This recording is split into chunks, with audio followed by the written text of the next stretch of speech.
Senac, Volvo, Viacred Alto Vale, MSM Química, Mil Serras, Mecânica Passe, Guerreiro. Também gostaríamos de agradecer a presença dos nossos prefeitos, lideranças aqui da nossa região, agradecer a presença do André Armin Odebrecht, vice-presidente da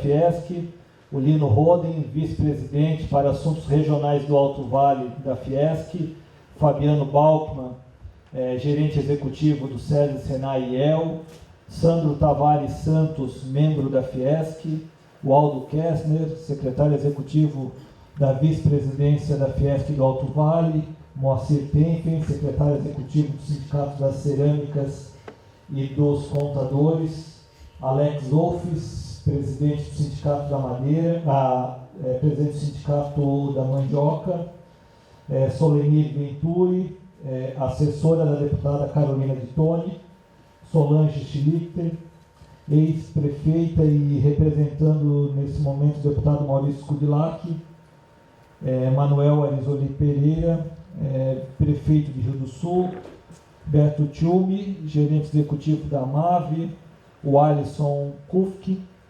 vice-prefeito de Birama, Duílio Kerski, prefeito de Birama, José Tadeu Tenfen, vice-prefeito de Salete, Ellen Siegfried Schoecken, prefeita de Dona Ema, Marcondes Marques, vice-prefeito de Dona Ema, Jaci Bortolom, prefeito de Presidente Getúlio, Vilmar Prost, vice-prefeito de Presidente Getúlio. Como nós temos hoje bastante pessoas aí que muitas não conhecem o nosso grupo, vou falar um pouquinho sobre ele, né? Falinha bem curta. O Sindimar foi fundado em 14 de abril de 1988, tendo como papel ajudar e construir um ambiente que incentive a expansão dos negócios e o crescimento econômico. A entidade existe para defender e consolidar os posicionamentos do setor da madeira de acordo com as necessidades da indústria. Nós temos também a Fluema, que foi fundada em 12 de maio de 2011, com a finalidade de desenvolver o setor, criando vantagens competitivas aos associados, oferecendo soluções em qualidade e compromisso com o consumidor. Em 2016, as duas entidades se fundiram e formaram o grande grupo Sindimar e Fluema, que hoje conta com mais de 50 indústrias associadas e representa mais de 600 empresas aqui da nossa região, podendo ser considerado um dos maiores grupos do segmento em Santa Catarina da Madeira. As indústrias associadas empregam mais de 5.500 colaboradores, de um total aqui do Alto Vale de 8.000, então, são 50 empresas que representam quase 90%, dos colaboradores aqui, tendo um consumo de mais de 160 mil toneladas de tora mês, e é o segundo setor que mais exporta de Santa Catarina. O Alto Vale é hoje a segunda maior região processadora de madeira do estado de Santa Catarina. E preocupado com o futuro do setor e desenvolvimento e crescimento sustentável regional, o Grupo Sindimar e Fluema e seus associados criaram o programa Refloresta Alto Vale, com o intuito de incentivar o plantio de pinos e eucalipto através da valorização do produtor local e regional. O programa conta com orientações técnicas, desde o preparo de solo até o manejo das florestas, além de apresentar os futuros compradores que compõem o nosso grupo seleto. Hoje temos a oportunidade de dialogar sobre um tema que tem gerado grande atenção e preocupação no setor: o tarifaço dos Estados Unidos e seus impactos nas empresas da cadeia da madeira e nos municípios aqui local. Nosso objetivo é entender como essa nova política comercial pode afetar as exportações, a competitividade das indústrias e o desenvolvimento regional. Mas, acima de tudo, buscar o caminho e estratégias para enfrentar junto esse desafio. Para enriquecer essa conversa, contamos com a presença de convidados extremamente qualificados. Para dar a boa-vinda a todos e conduzir os trabalhos, chamamos o presidente do Grupo Sindimar e Fluema, Ricardo Rosemi Rossini. Gostaria aqui também de mencionar, né, a presença do nosso deputado estadual, deputado Oscar Gutz, também empresário do setor, né, o prefeito de Ituporanga chegou também, né, além de nosso deputado aqui representando o setor da madeira, também é empresário aqui do nosso setor, da Beatriz Madeiras. Tá? Agradecer também a presença aí do prefeito Jason Kurtz de Ituporanga. Muito boa noite a todos e a todas, autoridades já devidamente nominadas. Hoje um encontro muito importante para o nosso setor. Agradeço demais a presença de todos os entes públicos, né, e dos senhores todos que são nossos apoiadores, nossos associados, para tratar desse tema que é extremamente importante, que é a questão dos reflexos do tarifaço sobre a nossa região, sobre o nosso setor, consequentemente sobre os reflexos que está sendo produzido já dentro do Alto Vale e do Vale Norte, especificamente falando, né?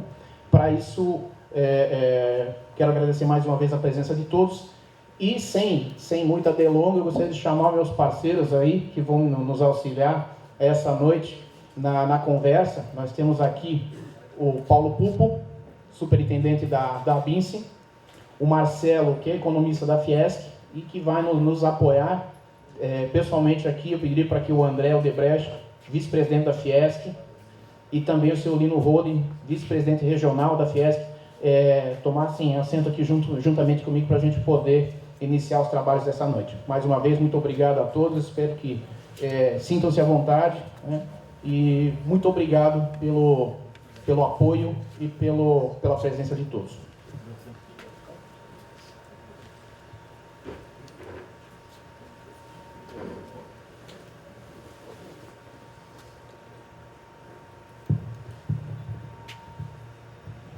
Boa noite, Paulo. Boa noite, Marcelo. Muito obrigado pela presença, né? Então, Paulo, você que esteve juntamente com o André lá em Washington e testemunha das negociações, nós gostaríamos de explanar hoje aqui. Nós temos muitos prefeitos que gostariam de saber a quantas andam a questão do tarifaço, como estão as negociações, qual é o clima, o que eles podem fazer para nos ajudar, né? E depois, Marcelo, eu gostaria que você complementasse com os números dos estudos que vocês já têm verificado, dos impactos que vão ser produzidos na nossa região, porque isso é muito importante, porque estamos falando hoje para grande parte dos prefeitos do Alto Vale. Boa noite, Paulo. Boa noite, Marcelo. Okay. Então, boa noite a todos. Primeiro, agradecer o gentil convite aí do Ricardo Rossini, cumprimentar meus colegas aí de bancada, o André Odebrecht, que tive a grande satisfação de conhecer na missão em Washington, o amigo Lino Roden, que faz tempo que não nos encontramos, e também o Marcelo Albuquerque aí da Fiesc. Olha, eu acho que aí, Ricardo, antes de atualizar o status, eu acho que é importante fazer uma pequena, se você me permite, uma pequena contextualização, né, de como chegamos a esse ponto, né? O setor de madeira processada, né, estou aqui falando em nome da entidade nacional, ele é intenso em mão de obra, né? Nós estamos localizados, em especial nos pequenos municípios, nós temos aproximadamente 180 mil funcionários, apenas direto, né? E aproximadamente 46, 48 aí em Santa Catarina. E o estado aí de Santa Catarina tem uma matriz produtiva muito atrativa, muito organizada, uma matriz energética, uma matriz produtiva, madeireira muito boa, né? E se nós olharmos o número macro, vamos pensar em 2024, o Brasil exportou 1,6 bilhão de dólares, eu acredito que o Marcelo vai falar um pouquinho mais de números, né? E os estados do Paraná e Santa Catarina, acompanhado do Rio Grande do Sul, lideram aproximadamente 90% de toda a capacidade instalada na indústria de madeira processada. Então, se nós representamos 90% do Sul, nós geramos 90% dos faturamentos, obviamente estamos mais expostos aos impactos. E aí, tentando responder, Ricardo, a gente precisa avaliar como é que estávamos até 9 de julho, né? Até 9 de julho, o Brasil estava, como diz o ditado, nadando de braçada, em isonomia competitiva igual aos demais países. O que nós tínhamos de 1º de março para cá?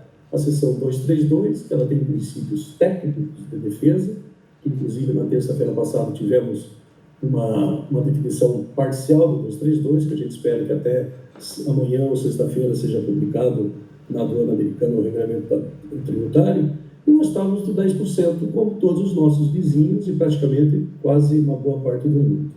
Até que veio o fatídico dia 9 de julho, com a carta do presidente Trump ao governo brasileiro, onde ameaçou as tarifas e que vieram a se concretizar. Ali começou o martírio do setor de base florestal como um todo. O setor começou a derreter, os pedidos já, no dia 9 de julho, já começaram a ser cancelados, os embarques segurados, o que passou uma insegurança total ao importador americano. Então, estávamos bem, 10%, igual ao Chile, igual ao Uruguai, igual à Argentina, e passamos a ter a maior tarifa nominal do mundo. Então, quando o importador americano abre o mapa mundi, que nem esse que eu tenho aqui atrás de mim, tem uma luzinha piscando, não vou dizer que essa luz é vermelha, porque seria fazer alguma referência, mas tem uma luz piscando de 50%, que é a maior taxa nominal do mundo. O que acontece naturalmente com o importador americano? Ele começa a buscar as opções mais baratas do que nós. Ele olha para o Chile, que é um excelente produtor, tem uma matriz produtiva muito boa, está lá em 10%. Mesmo o Uruguai e a Argentina, que tem produções menores, 10%. Aí, se ele não satisfaz a sua demanda, ele vai até a Europa. A Europa, depois que fez o acordo comercial com os Estados Unidos, ficou um teto de 15% para produtos madeireiros dentro da seção 232. Se ainda ele precisar da demanda, ele vai um pouco mais na frente na Malásia, 19%. Aí ele vai para o Vietnã, que é um grande produtor de madeira, que compete direto com os produtos brasileiros no mercado americano, fechou um acordo comercial em 20%. E se ainda sobrar alguma coisa que ele não conseguiu, ele vai para a China, que está 35%, e é em negociação com os Estados Unidos, e ainda com prazo para pagar as tarifas. Ou seja, nós estamos fora do jogo. E isso traz uma preocupação, Ricardo, muito grande, que é a substituição no mercado. E a partir da hora que você é substituído, é muito difícil você voltar. E esse share de mercado que nós temos com os Estados Unidos foi construído ao longo de décadas, baseado em confiabilidade, em qualidade, em práticas legais de origem. 98% de todo o produto que o Brasil exporta, e aí de Santa Catarina, provém de florestas plantadas, e 2% de manejos sustentáveis. Então, as nossas práticas, nós somos ESG antes de ser criada a sigla ESG. Isso trouxe uma confiança muito grande no mercado americano. Basicamente, nós atendemos a construção civil americana. Tem empresas aqui no Brasil, e consequentemente aqui em Santa Catarina, que foram concebidas para atender o mercado americano. Produtos foram desenvolvidos para atender especificamente o mercado americano.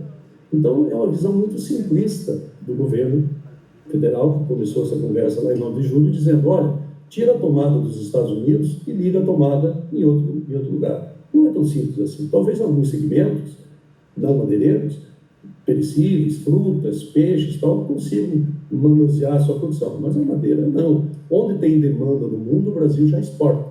Então, se nós pegarmos qualquer volume, seja em FOB, ou mesmo falando de unidades, metro cúbico, metro sério, tonelada, unidades, a gente não consegue tirar do mercado americano e colocar facilmente no outro mercado. Molduras é um caso muito específico. Ela tem dependência de 100% do mercado americano. Então, é muito importante ter essa visão de como que chegou a esse ponto. E o componente político, sim, está atrapalhando o desempenho da nossa indústria. Então, para voltarmos a Washington, e o André está aí, participamos junto, André, da audiência pública em Washington, que não foi simplista, ela durou 6 horas, eu diria aos senhores, foi um tiroteio. Nós fomos metralhados por 6 horas pelo setor do tiro americano, falando narrativas que não procedem, que cabe a nós nos defendermos. A pauta de desmatamento ilegal, que eu mesmo fui fazer a defesa lá, é uma pauta vencida há muitos anos nos Estados Unidos. Ela está clarificada há muitos anos, ou seja, nós plantamos as florestas, processamos e vendemos. Então, no dia 9 de julho veio a carta, e no dia 15 de julho nós tivemos a primeira reunião interministerial e intersetorial com os setores mais afetados lá em Brasília, sob a liderança do vice-presidente Geraldo Alckmin. E o que nós percebemos, desculpe me alongar, Ricardo, mas acho que é importante contextualizar, o que nós percebemos é que o governo, isso era 15 de julho, a ordem executiva saiu dia 30 de julho, dizia assim, nós vamos reverter a tarifa não vem, ela não vai vir, ela não vai vir, ela não vai vir. E veio. Dia 30 de julho ela veio, e dia 6 de agosto começou a ser cobrada as tarifas mais caras do mundo. Ou seja, nós fomos alijados do nosso mercado, ou seja, nós estamos sendo, entre aspas, quase expulsos das nossas unidades, perdendo a nossa competitividade. Então, quando nós fomos defender, né, tanto tecnicamente a seção 232, que ela tem um conceito de ameaça à produção americana, mas eu entendo que a tarifa 40% e a 301 somam um conjunto que tem um componente político muito forte e que está nos prejudicando. Então, o status disso é baseado em defesas técnicas muito grandes, caras. Nós, como entidade nacional, tivemos que ir até o caixa das empresas associadas nossas, sangrar o caixa das empresas, para fazer defesas técnicas, para ficar exatamente do jeito que nós somos, do tamanho que nós somos. Uma defesa, porque se você não se defende, você fica à revelia. Então, a seção 232, ela tem um componente técnico, mas a seção 301, ela tem um componente político muito grave, que é uma ferramenta muito grande de superpoderes ao presidente americano. Vamos pensar assim, amanhã cai a tarifa, ou por ajuste diplomático, ou por a Suprema Corte. Ele pode usar a seção 301, que é baseada em práticas ilegais de mercado, e dizer, não, o Brasil é injusto. Então eu vou criar origem, vou criar taxas, vou criar cotas, vou fazer impedimentos ou vou supertaxar. E a gente está fora do jogo de novo. Então, em resumo, Ricardo, o que nós precisamos? Negociação da tarifa. As ajudas paliativas que estão sendo postadas são importantes, mas elas são paliativas. O Plano Brasil Soberano, até tive a oportunidade de encontrar o presidente da Fiesc, o Gilberto Sedem, na terça-feira em Brasília, uma importante agenda com o ministro Alckmin. Nós fomos defender alterações do decreto, né, do projeto de lei do Brasil Soberano. Também nós estamos instigando os governos estaduais a liberarem um pouco da conta gráfica ICMS, que é um direito das empresas, que nessa hora é um remédio muito importante para as empresas, né, todos estamos internados, alguns nos quartos, mas muitas empresas na UTI, né, porque foi nos tirado uma parte importante do mercado. É só nós checarmos as exportações, aí, em média caíram 60%, 70% nos últimos 2 meses. Então, resumindo e indo para o final aqui, uma cadeia produtiva muito importante, de portas, de compensados, de molduras, de madeira serrada, de piso, a madeira serrada tanto para cerquinha americano como para pallets, que Santa Catarina é um excelente produtor aí nessa região, tem muitas grandes e importantes empresas exportadoras, e nós sendo alijados do mercado e o governo sem um senso de urgência, né? Há uma torneira aberta, né, pingando, ela começou pingando água lá em 9 de julho, agora ela já está pingando sangue para muitas empresas, né? E esse senso de urgência do governo é que está faltando. Então, eu prestei muita atenção quando o Ricardo fez a apresentação dos presentes aí, é muito importante, muitos agentes públicos, deputados, prefeitos, vice-prefeitos, o que nós precisamos dos senhores agora é apoio político, né? Porque é levar para Brasília, através dos seus deputados federais e senadores, o senso de urgência da negociação. Ótimo, tivemos boas notícias aí nos últimos dias, né? O shaking hands lá na Assembleia da ONU, daí teve uma ligação por Zoom na segunda-feira, hoje parece que os 2 chanceleres conversaram, mas ainda está no campo da conversa, né? O campo prático ainda não aconteceu. E eu entendo que isso é que nem, já que eu estou no ambiente sindical, né? O Sindimad é o sindicato patronal, é que nem uma convenção coletiva de trabalho. Senta dos 2 lados, eu te dou um ponto, você me dá isso, eu te dou aquilo, isso é negociar, né? E o mercado, Ricardo, o mercado precisa de sinais. Então não adianta o importador americano adorar o produto aí do Lino Rode, né? É o melhor produto do mundo, mas com 50% não existe comércio. Então ele pode ser amigo do Lino, amigo da Rode, amigo do produto, mas ele não tem condições de pagar essa conta. Então, se o mercado vê sinais que os países estão conversando, ele diz aí para o Lino, hoje está 50% a tua porta aí, Lino. Mas, já que estão conversando, amanhã é 45, é 40, eu te ajudo com 5, você me ajuda com 5, a gente fica no nível 25, 30, ou seja, podemos rodar de novo. Talvez sem margem de lucro, mas roda as nossas operações. Agora, com a porta fechada, nós não temos condições, nós estamos fora do jogo e sendo substituídos. Então, desculpe me alongar, mas eu acho que era importante passar esse perfil e pedir encarecidamente esse apoio político, né, porque é o que pode fazer a diferença em Brasília hoje, chegar, né. E agora nós temos um líder nomeado nas negociações, que é o Geraldo Alckmin. Então, não tem mais aquela... Talvez o governo estava se agarrando numa desculpa de dizer, não tem diálogo, as portas estão fechadas. Agora abriram. Mas nós precisamos agilidade. E o governo não tem o senso de urgência que a indústria precisa. Então, de forma não tão rápida, me alonguei demais, mas eram essas as minhas considerações. Fico à disposição aí para uma dúvida, qualquer dúvida mais específica. Muito obrigado. Paulo, permanece conosco aqui, que agora a gente começa a discorrer um pouco mais, de uma forma mais ampla aqui, inclusive porque o André, que esteve com você em Washington, né, e o Lino, que é presidente aí das indústrias Roden, são situações que realmente já são cases muito consolidados, né, a participação do André. André, você comentasse um pouco sobre o Washington, até complementando a fala do Pulpo nesse sentido, né, para contextualizar para as autoridades aqui presentes o nível de urgência enfim, o Paulo deixou muito claro aí o tamanho do impacto, né, que a gente vai ver com os números que o Marcelo vai apresentar.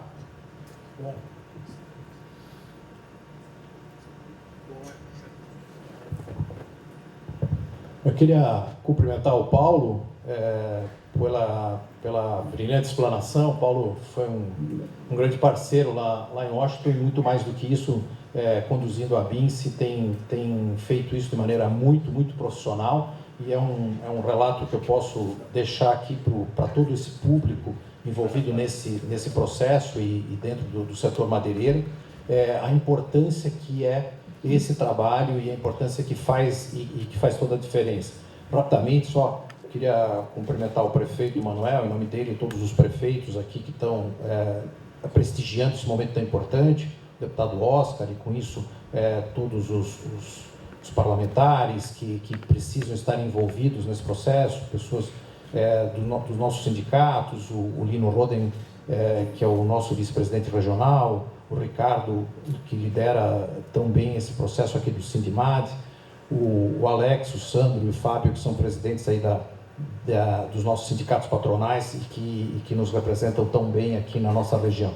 É importante contextualizar as palavras do Paulo, justamente porque o setor não pode esperar mais. Nós estamos num processo em que fomos vítimas de uma situação que não é uma questão comercial, não é uma questão técnica, e isso realmente faz com que nós temos décadas de trabalho feito aí para conquistar mercados, conquistar clientes, e que podem ser danificados, como o que aconteceu no dia 9 de julho, com essas tarifas abusivas que acabamos tendo. Quando nós estávamos lá, o Brasil é considerado, nós fomos visitar alguns parlamentares ligados ao próprio presidente dos Estados Unidos, e que ficava muito claro, o Brasil tem um déficit comercial com os Estados Unidos, ou seja, os Estados Unidos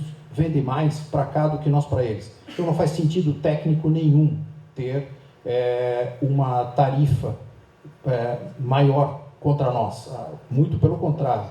Então, eles mesmos falavam que tinham uma questão muito séria com os países asiáticos, que são os nossos concorrentes diretos, em última análise, e que dessa maneira eles não estão conseguindo fazer com que a proposta do presidente, do governo americano, seja efetiva. Ou seja, o Brasil é um parceiro comercial, o Brasil é um país que, principalmente aqui no setor de madeira como um todo, é um grande aliado dos Estados Unidos. É isso que nós fomos considerar e colocar de forma técnica, de forma objetiva, para o mercado americano, fazendo com que eles sintam os problemas que eles vão ter não tendo os nossos produtos. Então foi muito impactante, e eu tenho certeza, Paulo e as pessoas que estão aqui, de que esse movimento foi muito importante para que fossem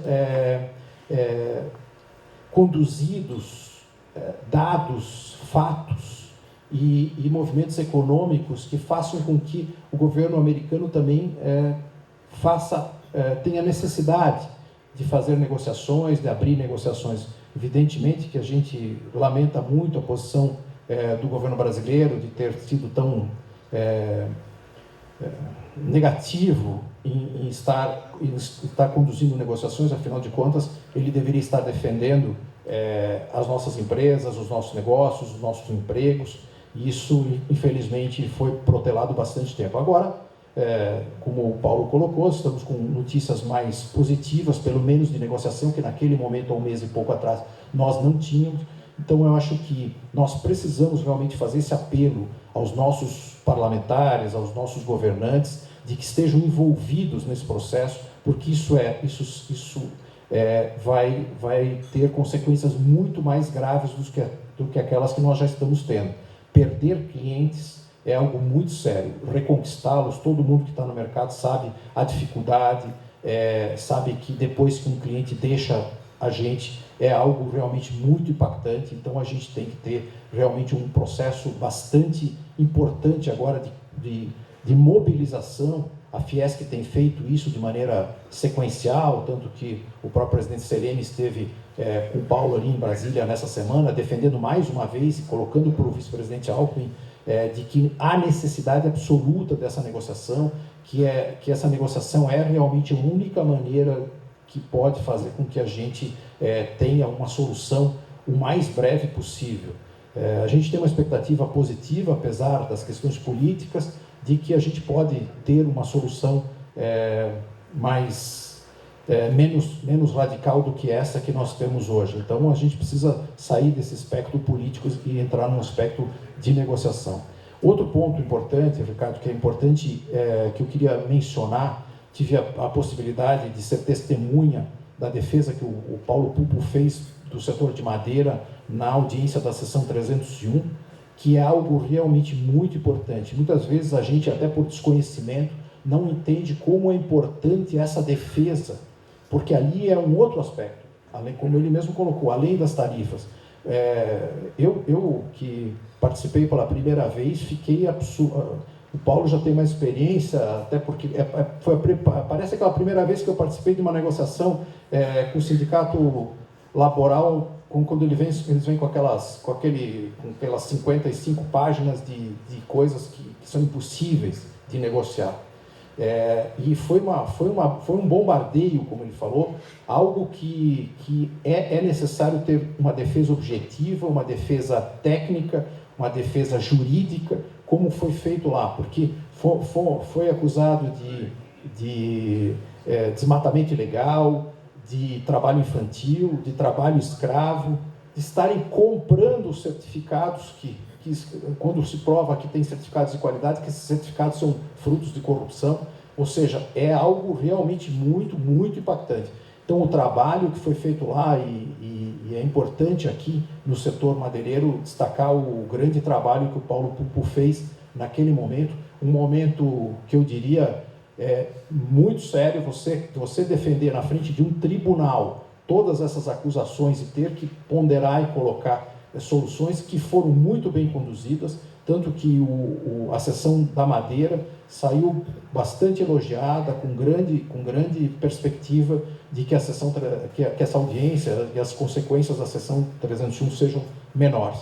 Mas só queria ressaltar a importância de estar lá, a importância desse tipo de defesa, a importância do associativismo, estar junto nesses momentos, porque sem esse conjunto de ações, tudo fica muito mais difícil e pode ser muito agravado. Então, mesmo que a gente tenha negociações, esses assuntos podem surgir do nada, entre aspas, mas podem surgir porque eles podem estar sendo conduzidos por N movimentos nessas situações, dessas ações jurídicas. Então, eu vejo que nós precisamos realmente fazer uma mobilização de negociação. Nós aqui estamos tratando de situação comercial, uma situação comercial, nós precisamos conseguir abrir essas negociações e que os nossos governantes entendam isso, entendam a gravidade dessa situação, entendam que cada dia que passa, e todos nós estamos sentindo isso na pele, a situação fica mais complexa, mais difícil e mais perigosa para que a gente tenha uma solução mais efetiva. Então, eu acho que é um caminho muito importante a negociação. A Fiesc está aberta a esse processo, vai continuar nessa grande luta, está junto com a BINSE, junto com todos os processos e, obviamente, defendendo aqui, nesse caso específico, o Sindimad, que representa todos nós aqui e que, com muita competência, tem mobilizado isso em várias situações. O Ricardo esteve na imprensa, esteve buscando, esteve alertando a comunidade da gravidade dessa situação. Nós precisamos fazer isso rápido, todo mundo tem conta para pagar, todo mundo precisa resolver isso e, principalmente, também, como falou o Paulo, as expectativas dos nossos clientes lá nos Estados Unidos, eles vão buscar opções. E antes que eles busquem opções definitivas, nós precisamos agir, e isso é muito sério. Então, vamos estar juntos nessa mobilização com os entes políticos, porque é aí que vai ser solucionado. No ponto de vista técnico, comercial, felizmente nós temos uma nota muito boa, fizemos uma grande lição de casa. Obrigado, André, obrigado, Pupo. Eu queria voltar um pouquinho no tempo, né, e fazer aqui um paralelo do que aconteceu no final da década de 80 para a virada da década de 90, quando houve o fechamento da Mata Atlântica aqui na nossa região. Na época, o setor não tinha a organização que teve atualmente, não tinha a visão que tem, não tinha essa ligação junto da Federação das Indústrias do Estado de Santa Catarina. Hoje, a importância desse encontro, de levar a vocês, prefeitos, essa informação e solicitar o apoio de vocês no sentido de buscar mais empenho das autoridades federais na busca da resolução rápida dessa situação, ela me faz lembrar a perda de talentos e a perda de geração de riqueza que nós tivemos quando a indústria madeireira ela teve que, do dia para a noite, mudar completamente. Aqui a gente vai ter muitos que vão lembrar dessa época aqui. É óbvio que nós tivemos um lado positivo na época que nós deixamos de ser extrativistas e chegamos ao nível de indústria que chegamos hoje, mas justamente por uma colocação ou um posicionamento político errôneo, né, a gente está tendo justamente os empresários que mais investiram em tecnologia, mais investiram em industrialização, estão sendo ainda mais punidos. Por quê? Porque o produto de valor agregado ele tem o endereço certo. É uma economia de 30 trilhões ano que continua crescendo, que é os Estados Unidos. E sobre esse aspecto, seu Lino, eu gostaria que o senhor comentasse que justamente a Roden tem exatamente esse perfil, né? E é uma empresa que investe muito em tecnologia, robotização, ou seja, um nível de industrialização muito alto e que nesse momento ela sofre uma pressão ainda maior do mercado, né? Boa noite, seu Lino, tudo bem? Boa noite, Ricardo. Boa noite, André. Boa noite, Paulo Pupo. Boa noite aos prefeitos e aos empresários do setor madeireiro, presidente do sindicato. Realmente, o que o Ricardo colocou agora é uma situação, né? A gente investiu muito no nosso produto, eu até fiz essa fábrica para produzir para os Estados Unidos, né? Já há muitos anos, né? Quase 30 anos, e a gente vai se especializando na produção. E com isso vai atendendo o mercado. O que o mercado demanda, a gente está sempre pronto para entregar. E chega num ponto, a gente não tem praticamente outros mercados, né? O nosso mercado é aquele. Então, tem alguma coisa que se vende para outros mercados, mas é pouca coisa.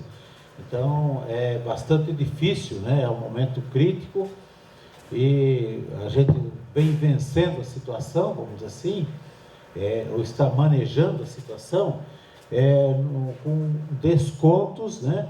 Que a gente concede descontos para os clientes e, a grosso modo, assim, eu vou dar um exemplo, assim, o tarifaço de 50%. Então, vamos dizer, se um produto custar 100, nós demos um desconto de 15%, 20%, né? Assim, grosso modo, foi negociado aqui e ali, e o produto, então, vem para 80%, vamos dizer, né?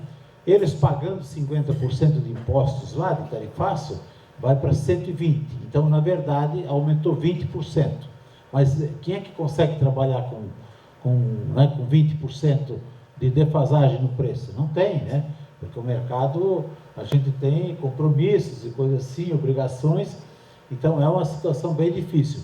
Mas nós estamos vencendo dessa maneira, porque como o André falou, né, bem falou, nós não queremos, nós decidimos que uma estratégia nossa seria não perder clientes, porque para retomar clientes é muito difícil depois, né?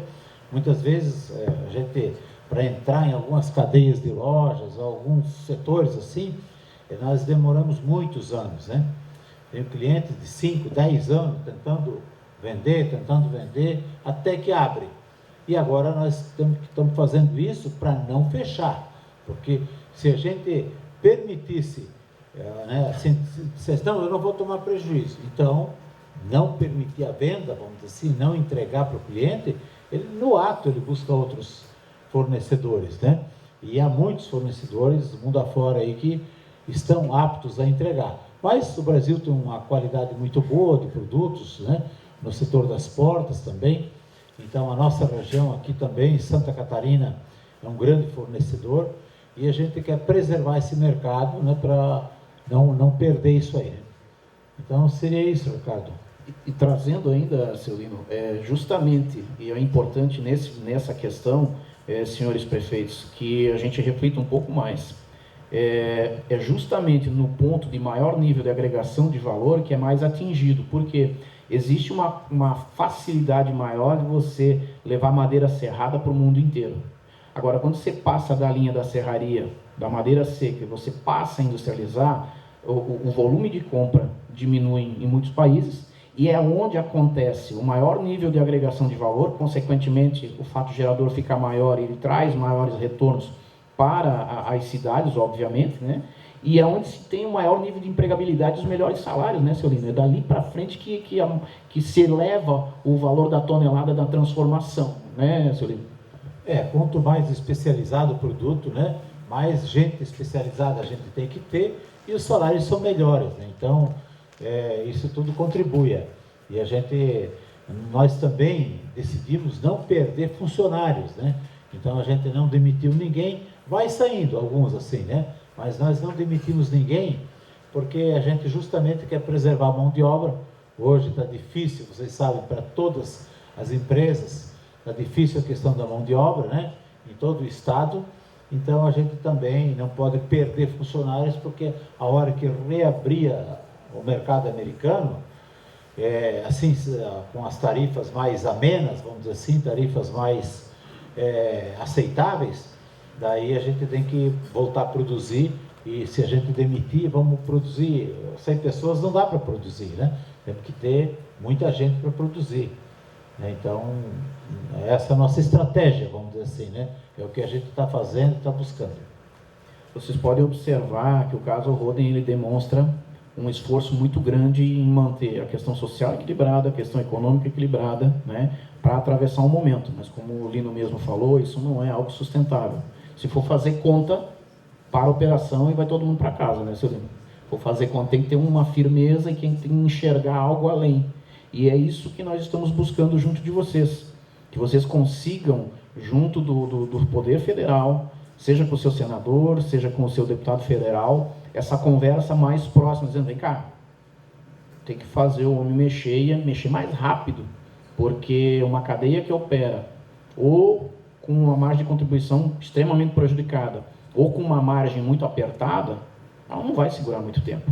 Então, nós temos que entender que é uma commodity internacional, nós desenvolvemos aqui uma base, e a gente tem trabalhado muito para formar um cluster de base florestal, base de industrial, base de processamento, e nós estamos num bom caminho com isso, que é o caso do Refloresta Alto Vale.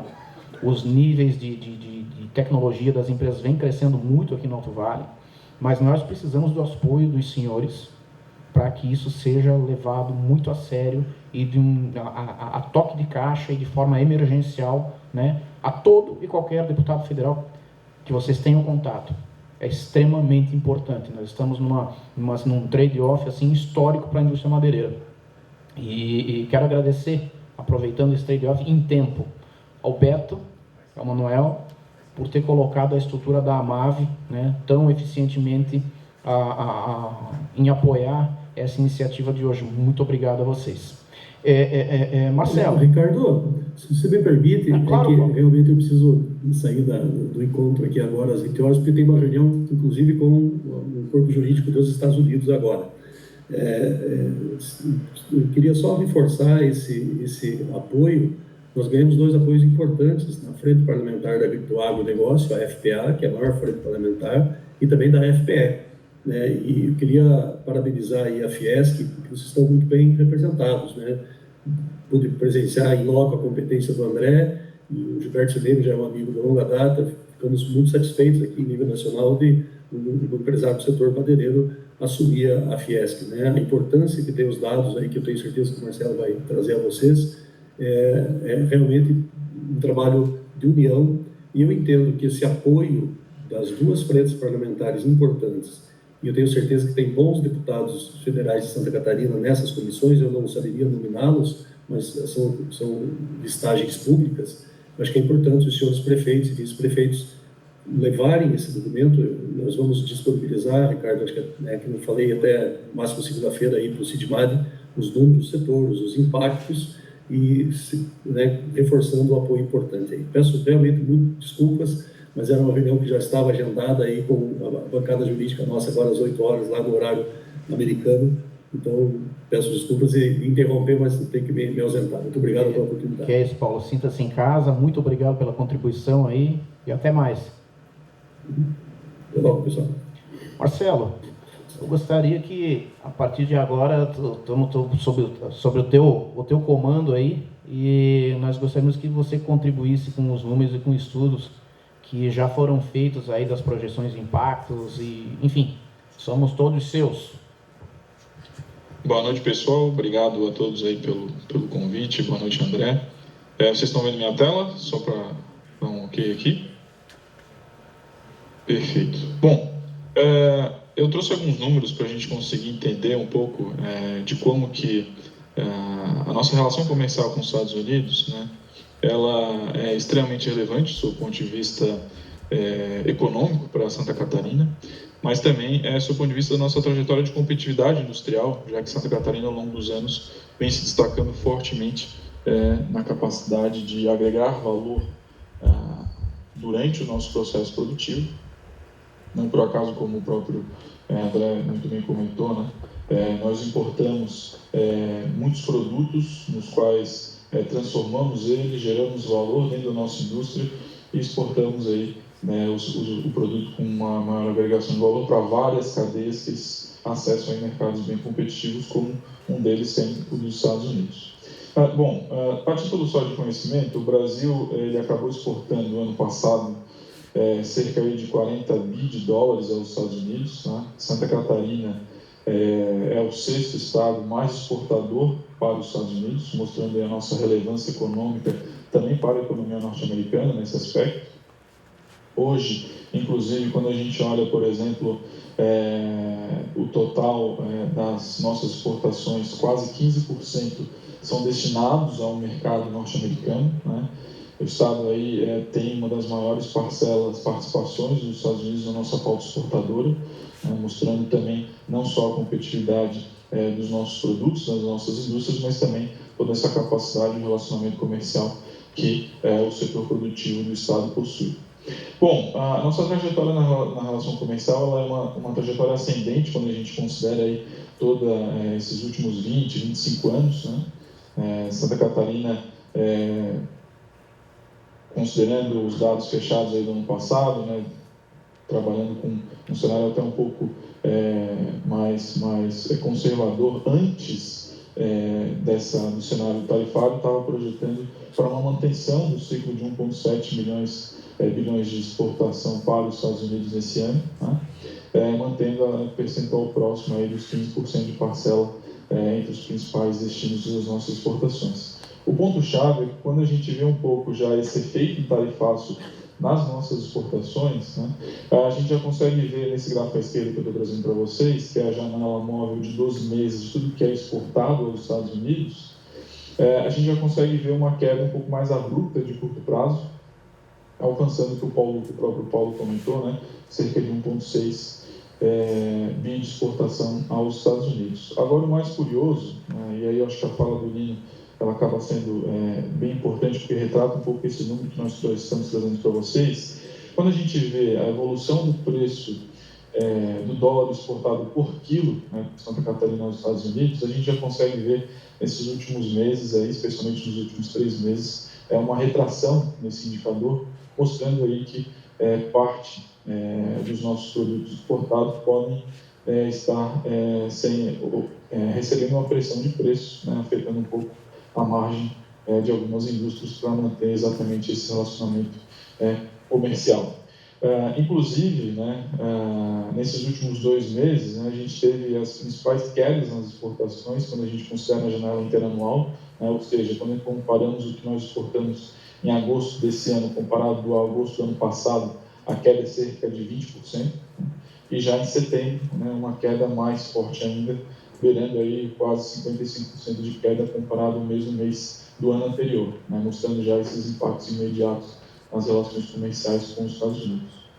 Naturalmente, quando a gente vê os principais setores exportadores aos Estados Unidos, né, o de madeira e imóveis, né, o de madeira e produtos de madeira é o principal, né, com quase 40% de todas as nossas exportações.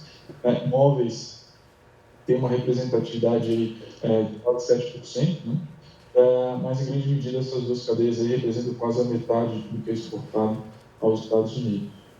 E aqui vem um dado que ele é bem interessante. Quando a gente passa a cruzar as informações de tudo que Santa Catarina produz no nosso estado, que a gente vende aos Estados Unidos, aí a gente vê realmente o desafio, né, que essa situação traz para várias cadeias produtivas do estado, especialmente para a cadeia de madeira e imóveis. Hoje, tá, com os dados estimados que nós temos aqui, né, o setor de produtos de madeira ele produz cerca de 14,3 bi de reais em 2024, produzido no caso, né? E cerca de 22% de tudo que é produzido dentro dessa cadeia foi vendido aos Estados Unidos no ano passado. Quando a gente passa a olhar a cadeia de imóveis, né, nós temos aí uma produção de quase 5 bi no ano passado e cerca aí de 12,1% de tudo que é produzido dentro dessa cadeia foi vendido aos Estados Unidos no ano passado, mostrando aí toda a relação comercial e também um pouco o grau de exposição que o setor como um todo acaba tendo em relação a esse posicionamento tarifário do Donald Trump em relação ao Brasil como um todo, né? Bom, naturalmente, quando a gente passa a olhar essa parcela da exposição de cada uma das nossas regiões aqui em relação aos Estados Unidos, nós temos aí o Planalto Norte, né, com uma representação considerável. Hoje, mais de 40% de tudo que é produzido no Planalto Norte é exportado aos Estados Unidos, né? Nós temos aí o próprio Alto Vale do Itajaí hoje, quase 24% de tudo que é produzido de tudo que é exportado, é vendido diretamente aí, aos Estados Unidos, né? Centro-Norte quase 25%, a própria Serra também com 22%, então toda essa região mais central do estado é a região que apresenta aí um grau de exposição um pouco mais elevado. Quando a gente passa a analisar então alguns dados mais voltados para a região do Alto Vale do Itajaí, e aqui a gente traz até alguns indicadores novos que dentro do observatório nós estamos trabalhando. Até no último mês ali do presidente Mário, ele solicitou alguns números mais atualizados, né? Vocês sabem muito bem que os dados de PIB municipais a nível de município aqui para o Brasil, ele tem uma defasagem um pouco mais longa, né? Então você teria os últimos dados atualizados para 2021, 2022, quando a gente passou a fazer esse trabalho. E dentro do observatório nós construímos alguns modelos matemáticos para trabalhar com algumas estimativas para chegar e trazer um dado mais atualizado para 2024. Dentro dessa metodologia, o que a gente passa a identificar é que a região hoje aqui do Alto Vale do Itajaí, ela já estaria com um PIB próximo aí dos 17 bilhões de reais, né? Representando aí, inclusive, um crescimento importante, né, de 17,5%, 17,5% no período dos últimos 5 anos. e uma participação no PIB de Santa Catarina próxima aí de 3%. Quando a gente passa a detalhar um pouco mais esses números, nós vemos aí, por exemplo, que o setor de artigos de vestuário, né, produtos alimentícios, tem ali uma parcela um pouco maior, mas produtos de madeira representam hoje 14,5% de todo o valor adicionado da indústria na região, né, que é o que a gente chama basicamente como PIB industrial, tá? Mostrando também um pouco a relevância e a participação que esse setor tem para a geração de riqueza na região do Alto Vale.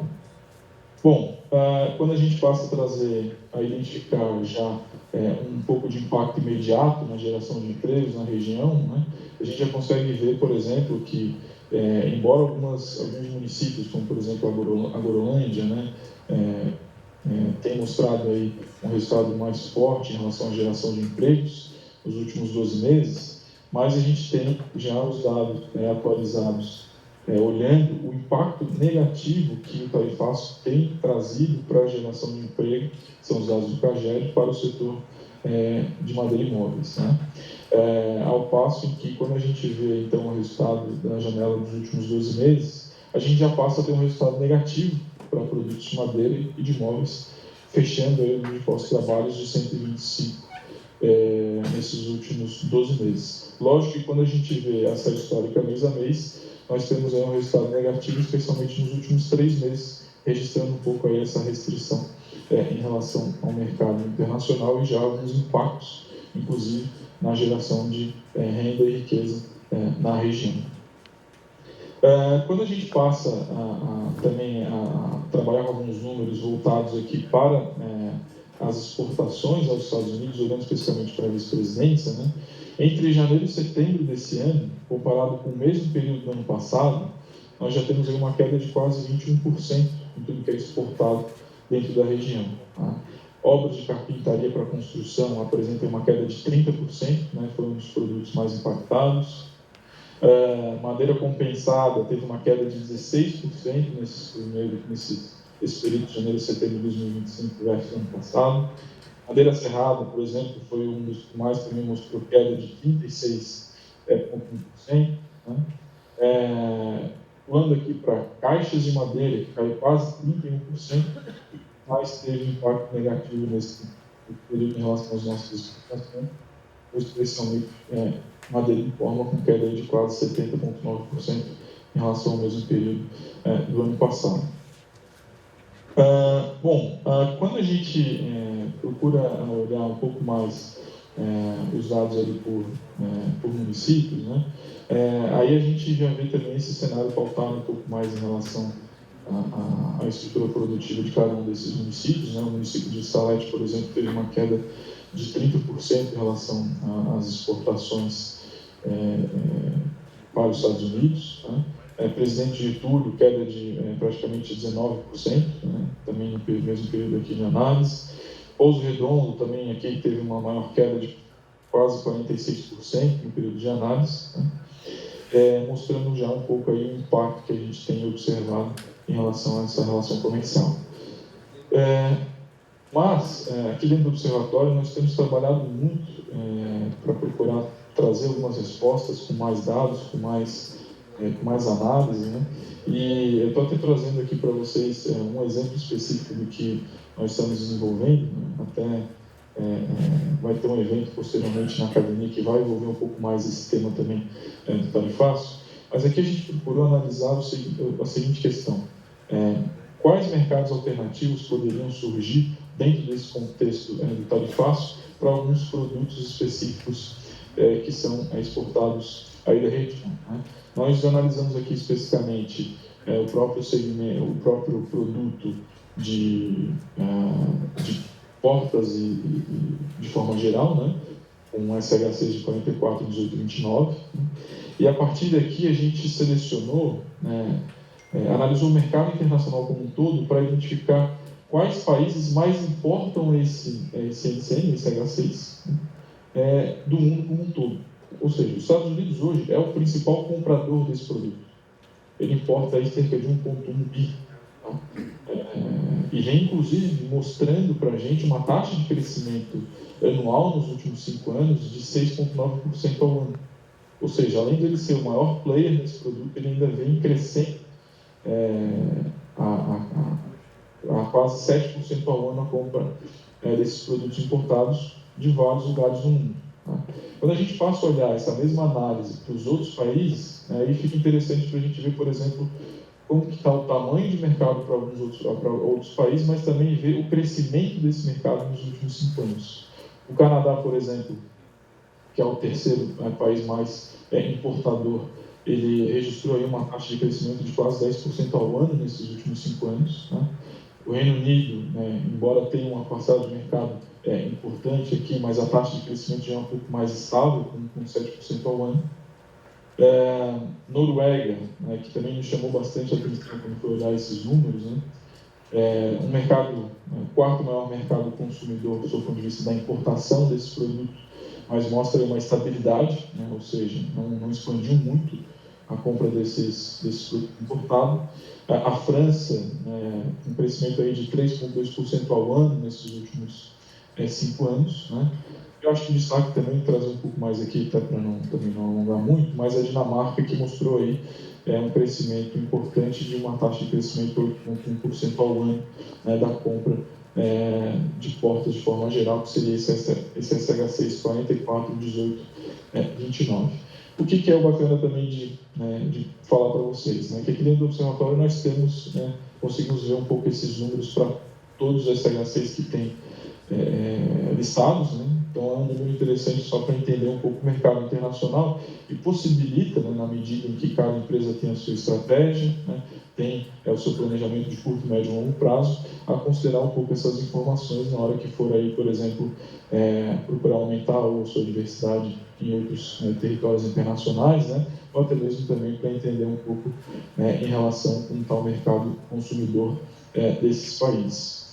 Bom, de forma geral, um pouco dessa conclusão, do que a gente está trazendo, é que, lógico, Santa Catarina é um dos estados aí que seria um dos mais afetados diretamente por esse cenário. Vocês já estão, obviamente, compreendendo isso na prática em alguns setores, em função, claro, da nossa relevância comercial, já que o estado tem realmente esse grau de competitividade elevado em várias cadeias produtivas. Não por acaso, dentro dos estudos aqui do observatório, nós identificamos que Santa Catarina tem o setor industrial sendo ele o mais competitivo a nível nacional, pela capacidade que a gente tem de produzir bens com valor agregado, mas também principalmente por conseguir exportar esses produtos, integralizar eles com o resto do mundo.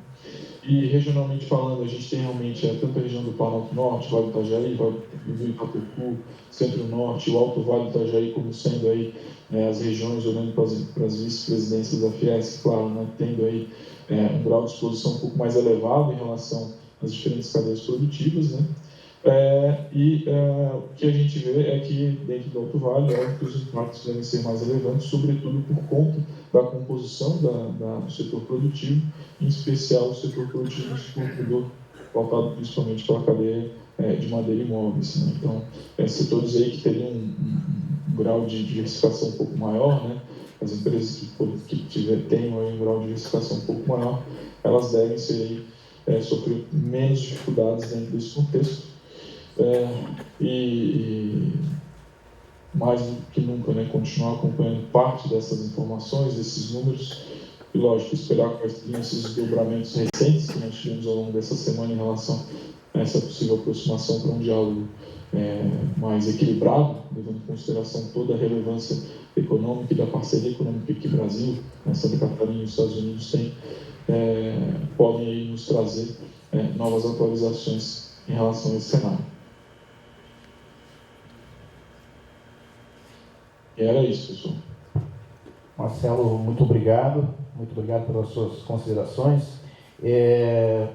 Nós vamos abrir agora a perguntas, eventuais perguntas. O Marcelo vai ficar à disposição, o Solino, o André, a gente pode trocar algumas ideias aí. É importante, de toda a fala do Marcelo, extrair que a característica mais forte da nossa indústria é justamente a agregação de valor e a transformação em produtos de valor agregado. Então, veja, o impacto é muito maior aqui do que na própria Serra Catarinense, onde se trabalha muito com produto cerrado, que tem uma mobilidade de mercado muito mais simples de ser convertida. Então, mais uma vez, senhores prefeitos, esse é o perfil mais atingido pelo tarifaço, justamente porque nós temos um alto nível de industrialização e de agregação de valores nos produtos aqui produzidos, né?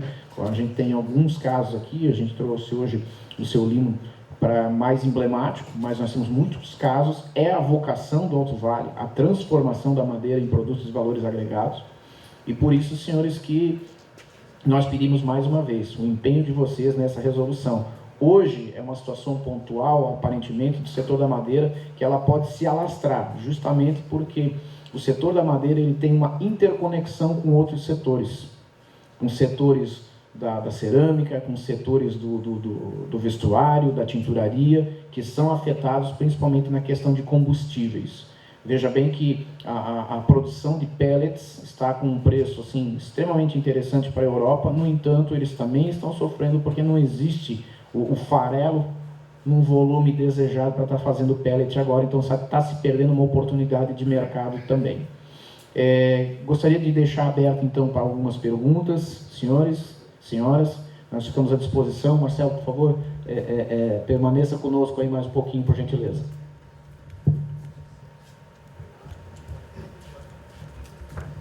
Boa noite a todos. Sou o Rafael Tambosi, prefeito de Pouso Redondo. Quero cumprimentar o seu Lino Roden, né, em nome dele e todos os empresários aqui presentes, deputado Oscar Gutz, todos os prefeitos e autoridades políticas aqui.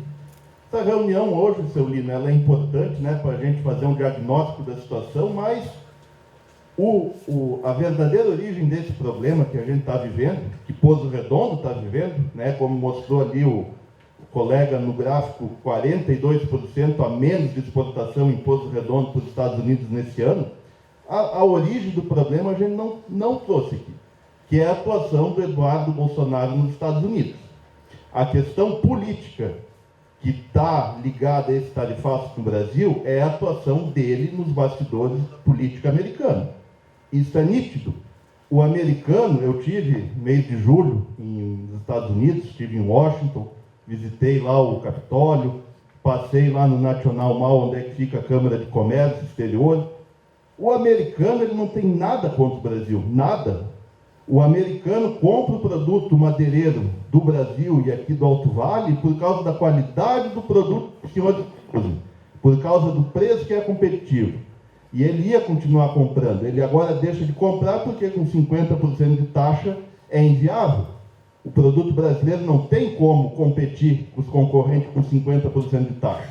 Então, o que a gente tem que sair aqui dessa reunião, e assim os prefeitos também têm que encampar, porque nossos municípios estão perdendo dinheiro com isso, em Pouso Redondo já estamos tendo demissão, o prejuízo lá não é só da empresa Roden, da Beatriz, da Stolf, é do município, que a gente vai ter problema de desemprego, vai ter problema de arrecadação.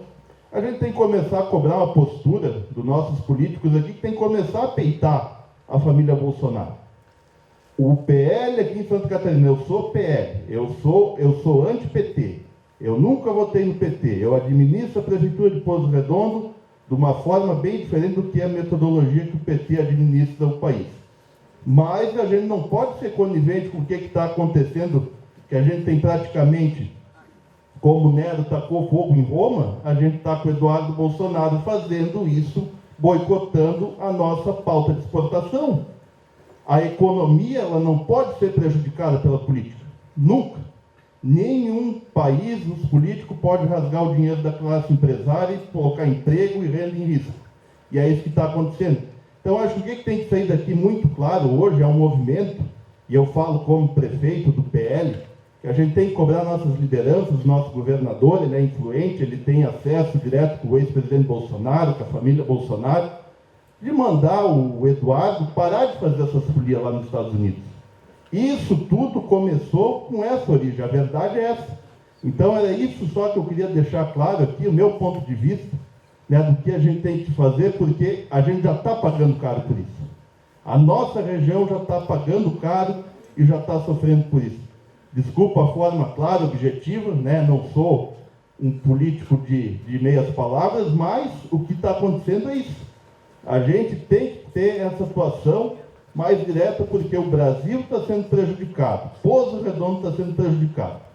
Eu recebi essa semana na prefeitura um empresário do ramo madeireiro lá, um empresário de médio porte, ele produz essas tábuas para churrasco, e ele relatou o arroxo que ele está, o faturamento dele caiu não 42%, caiu 75%. Ele vendia 2 milhões por mês, agora ele está 500 mil só aqui no mercado interno. E ele vai ter que demitir dos 80 funcionários dele, 50 já estão em férias e vão ganhar conta. Então, a conta já chegou. Então, a gente tem que se unir para tentar reverter esse problema. Só isso que eu queria deixar de recado. Obrigado. Queria cumprimentar todos os prefeitos, deputado Oscar, e acho que em forma de concessão, penso que nós como prefeitos, até cumprimentando o prefeito Manuel, que é o presidente da MAV, Beto, da MAV também, penso que nós deveríamos fazer uma marcha a Brasília, como já fazemos a marcha de prefeitos aí também, cada um com o seu partido, independente de cor partidária, credo ou religião, nós justamente estávamos cada um debatendo com os senadores, deputados federais, né, o deputado Oscar que está aqui junto hoje também, penso que o próprio poder dele também de estar brigando junto no legislativo aqui do Estado também seria uma boa forma, mas nós voluntarmos aí também, quem sabe, os 28 municípios aqui do região de Santa Catarina, da AMAV, junto com as associações também, ANV e outras associações, fazemos uma tomada a Brasília, cada um com seus próprios deputados, justamente para automaticamente, nós temos uma grande perda dos empresários daqui, eu sei que sou do ramo também, e além disso, nós temos a reforma tributária, automaticamente a gente sabe que as médias vão estar sendo agora, né, prefeito do Igor, a gente já está debatendo isso junto com o governo do Estado, as médias são de 25 e 26, então assim, a perda não é só para agora, vocês estão sentindo na pele os empresários sim, mas nós como homens públicos também vamos estar perdendo. Penso que em forma de reunião com a AMAV, com o Beto, com o presidente Manuel, seria de alta e valida importância para nós irmos cada vez mais lutar com os nossos deputados, nossos senadores, indo buscar cada vez mais uma união com o Alto Vale, com o Estado e Brasil afora. Obrigado. Em parte, eu concordo que existe uma importância da participação do Eduardo lá fora, mas nós temos que voltar um pouquinho no tempo e adicionar a isso a real origem, né? Comportamento do STF, que faz com que um deputado tenha que estar fora do Brasil, isso é um fato, mas principalmente a briga por zonas de influência global, que é o caso da zona de influência da China tentando se projetar sobre a América do Sul, né, em briga com os Estados Unidos. Então, o buraco, vamos dizer, é muito mais embaixo nesse aspecto, né? A gente não pode ter uma visão tão simplista nesse aspecto, porque existem elementos globais muito mais intensos relacionados com a política de zona de influência. Então, mas eu acho que a pá de cal na situação de nós termos saltado de 10% para 50% com ad valorem aí de 40%, foi principalmente o teor das declarações da reunião que houve com o BRICS no Rio de Janeiro. De fato, nós saímos do camarote e fomos para fora da festa, porque nós, de graça, sem falar com absolutamente ninguém, nós estávamos no 10%. Obviamente que o deputado Eduardo, ele é recebido lá por ser filho de quem é, não tenha dúvida disso. No entanto, eu não acredito que ele tenha esse poder de manipulação, de chegar a ter uma majoração nesse aspecto. A zona de influência entre China e Estados Unidos, né, e principalmente no eixo, é o que a gente chama aqui, os ocidentais chamam de eixo do mal do Oriente, que seria a Rússia, Coreia do Norte, China, né?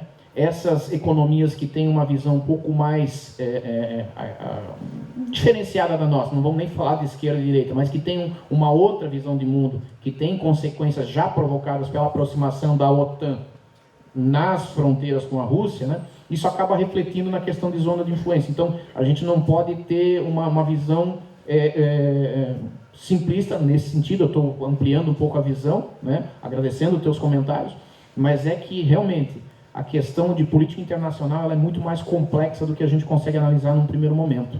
Eu queria até, inclusive, André, que tu complementasse isso, né? A tua vivência é muito importante, tu ter estado lá em Washington, sentir isso de perto é totalmente diferente. Bem, é importante contextualizar isso porque, na verdade existe sim uma questão geopolítica mundial e é por isso que essas tarifas estão sendo feitas. Os Estados Unidos querem recompor a sua base industrial. Isso é importante, até eu acho que é lícito da parte deles.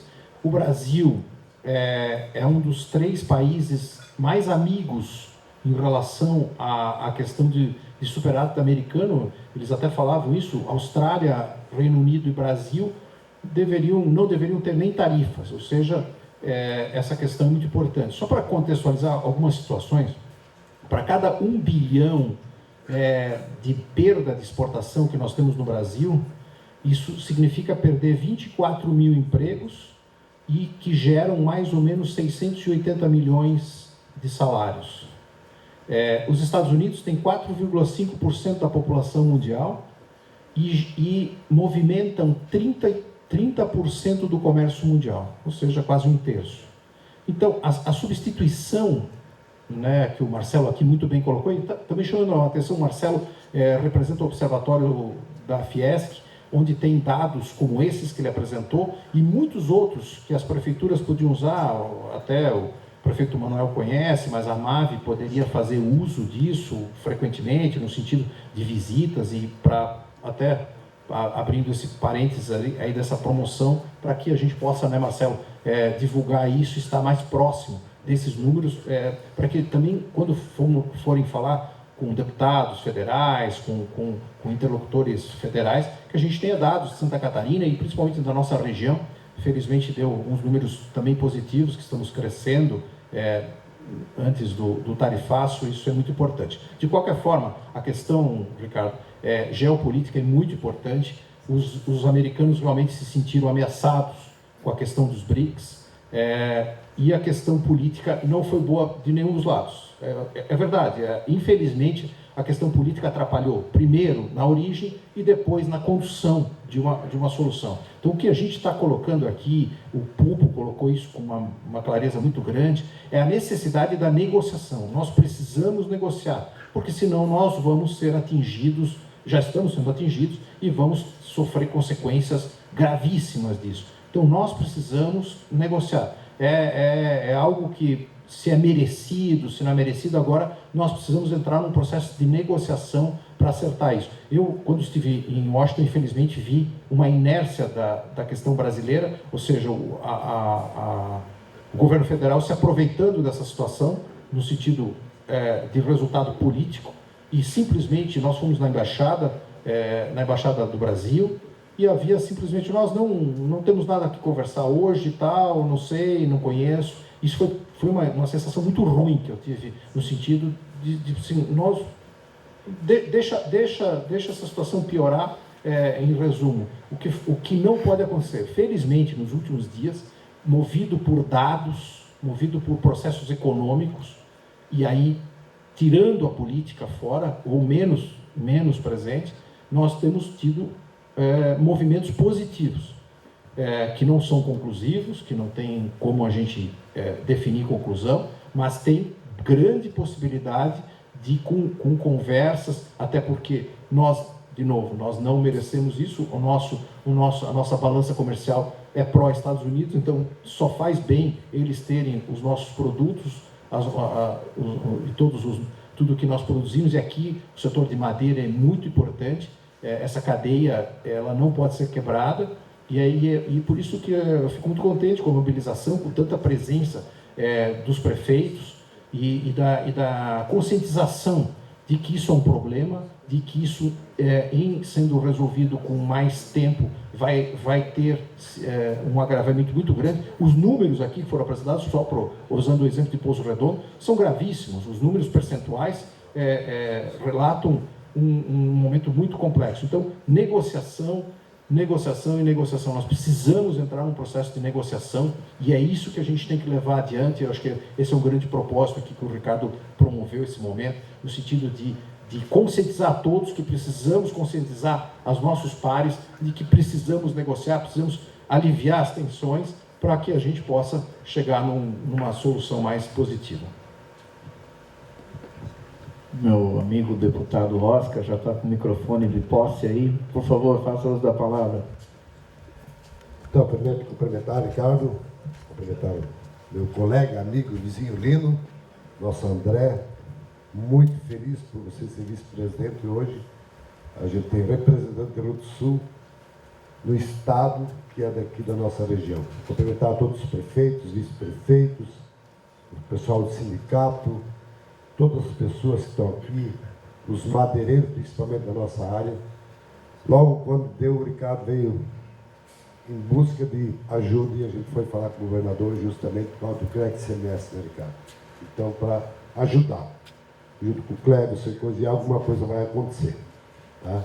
O governador já está sensibilizado com a situação. Mas eu sempre sei que quando é para tirar dinheiro do caixa demora um pouco, também tem leis, né, para respeitar. Mas vai acontecer algo. Vai dizer para vocês, o prefeito Poço Redondo Rafael, meu amigo, meu sucessor, citou aqui agora, nós não podemos aceitar por uma pessoa, nós temos um presidente da República, que é coisa diplomática, entre os presidentes, que uma pessoa consegue atingir o mercado inteiro por causa de via política. Isso nós não podemos aceitar. E não é isso também que está acontecendo hoje. Isso é usado hoje para chegar dessa forma para iludir as pessoas. E para isso, nós todo mundo temos capacidade, inteligência, que nós temos que sim, atrás dos nossos representantes federais e senadores, e cabe a nós como deputados e vocês como prefeitos, vereadores, as entidades, enfim. Cabe nós ir atrás para mostrar que realmente não é isso que nós queremos para o nosso país, principalmente para o nosso estado de Santa Catarina, que é um estado tão rico, com um ponto do nosso território brasileiro, e mostra os números aqui, que o colega mostrou, a força do estado de Santa Catarina e principalmente do nosso Alto Vale. Então nós temos que sim trabalhar em conjunto. Hoje o nosso vice-presidente da República representa as empresas, ele é secretário, né? Ministro. Então cabe a nós fazer o nosso trabalho e mostrar que realmente nós não podemos perder o que nós estamos perdendo hoje. E tem mais algo. Quem é nós brasileiros? Quem é nós brasileiros para querer brigar com os Estados Unidos, né, Aline? Muitos aqui conhecem os Estados Unidos. Quem somos nós? Então só faltou nesse negócio tudo uma coisa. Faltou uma coisinha só. Logo quando saiu a proposta, prefeitos e todos aqui, faltou do nosso presidente, do nosso vice-presidente, ter diálogo e conversar com o presidente americano. Se havia por causa de um cidadão político, o povo não pode sofrer por isso. Nós não. Então faltou simplesmente uma boa conversa. E agora, cabe a nós todos, obrigado, Ricardo, por essa oportunidade de fazer essa reunião, o mais rápido possível agir. Porque esse troço aí vai atingir rapidamente, que já está mostrando os números. E cada semana que passa agora vai ser pior. Então cabe sim ao nosso presidente e ao nosso vice-presidente ter o diálogo junto com os nossos políticos, que nós também somos, sentar e dialogar esse número desse tarifaço que é tão forte que não pode ficar dessa forma, porque nós não vamos aguentar, viu? Nós podemos negociar um pouquinho, né? Mas nós não vamos aguentar. Vai ser bem mais rápido do que quando foi lá em 2007, 2008, né? Vai ser bem mais rápido a coisa. Então nós temos que agir, madeireiros, ou outros setores também, que o Ricardo colocou aqui, não produzindo madeira, está até faltando material para cerâmica, enfim, para outros setor tinturaria, enfim, vai faltar. Então, queira ou não queira, a madeira mostra a força que tem no nosso estado e principalmente aqui no Alto Vale. Então, nós temos que se unir. Eu estou à disposição, se tiver que fazer uma audiência pública rapidamente, para nós agilizar, estou à disposição, se não for dessa forma, junto em Brasília, vamos lá sentar com as pessoas que realmente precisam sentar, porque dessa forma o número vai cair muito rápido e a nossa sociedade vai sofrer muito com isso. E os prefeitos, muito mais ainda, porque a arrecadação vai cair. E a população quer ser atendida e tem que ser atendida. E aí vão pegar dinheiro de onde? Não tem jeito, né?